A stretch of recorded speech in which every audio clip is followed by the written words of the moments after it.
change the world, start off by making your bed. If you make your bed every morning, you will have accomplished the first task of the day. It will give you a small sense of pride, and it will encourage you to do another task, and another, and another. And by the end of the day, that one task completed will have turned into many tasks completed. Making your bed will also reinforce the fact that the little things in life matter. If you can't do the little things right, you'll never be able to do the big things right. And if by chance you have a miserable day, you will come home to a bed that is made, that you made. And a made bed gives you encouragement that tomorrow will be better. To pass SEAL training, there are a series of long swims that must be completed. One is the night swim. Before the swim, the instructors joyfully brief the students on all the species of sharks that inhabit the waters off San Clemente.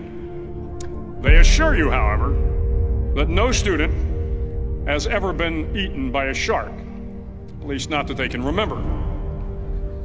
But you are also taught that if a shark begins to circle your position, stand your ground. Do not swim away.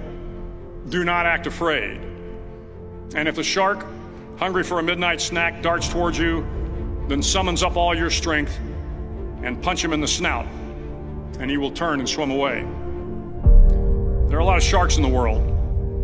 If you hope to complete the swim, you will have to deal with them. So if you want to change the world, don't back down from the sharks. Over a few weeks of difficult training, my SEAL class, which started with 150 men, was down to just 42. There were now 6 boat crews of 7 men each. I was in the boat with the tall guys, but the best boat crew we had was made up of the little guys, the Munchkin crew, we called them. No one was over 5'5". The Munchkin boat crew had 1 American Indian, 1 African American, 1 Polish American, 1 Greek American, 1 Italian American, and 2 tough kids from the Midwest. They out-paddled, outran, and outswam all the other boat crews. The big men in the other boat crews would always make good-natured fun of the tiny little flippers the Munchkins put on their tiny little feet prior to every swim.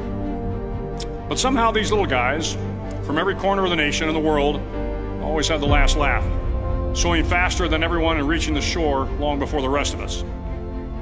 SEAL training was a great equalizer. Nothing mattered but your will to succeed, not your color, not your ethnic background, not your education, not your social status. If you want to change the world, measure a person by the size of their heart, not by the size of their flippers. The 9th week of training is referred to as Hell Week. It is 6 days of no sleep, constant physical and mental harassment, and 1 special day at the Mud Flats. The Mud Flats are an area between San Diego and Tijuana where the water runs off and creates the Tijuana Sloughs, a swampy patch of terrain where the mud will engulf you. It is on Wednesday of Hell Week that you paddle down in the mud flats and spend the next 15 hours trying to survive the freezing cold, the howling wind, and the incessant pressure to quit from the instructors. As the sun began to set that Wednesday evening, my training class, having committed some egregious infraction to rules, was ordered into the mud. The mud consumed each man till there was nothing visible but our heads. The instructors told us we could leave the mud if only 5 men would quit. Only 5 men, just 5 men, and we could get out of the oppressive cold. Looking around the mud flat, it was apparent that some students were about to give up. It was still over 8 hours till the sun came up. 8 more hours of bone-chilling cold. The chattering teeth and the shivering moans of the trainees were so loud, it was hard to hear anything. And then one voice began to echo through the night. One voice raised in song. The song was terribly out of tune, but sung with great enthusiasm. One voice became 2, and 2 became 3, and before long, everyone in the class was singing.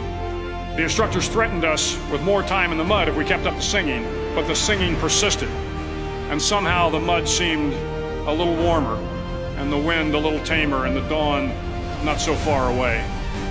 If I have learned anything in my time traveling the world, it is the power of hope. The power of one person, a Washington, a Lincoln, King, Mandela, and even a young girl from Pakistan, Malala.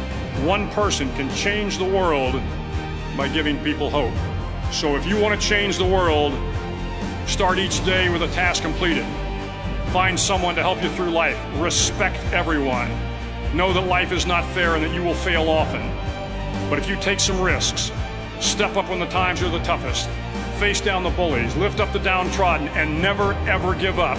If you do these things, the next generation and the generations that follow will live in a world far better than the one we have today. And what started here will indeed have changed the world for the better.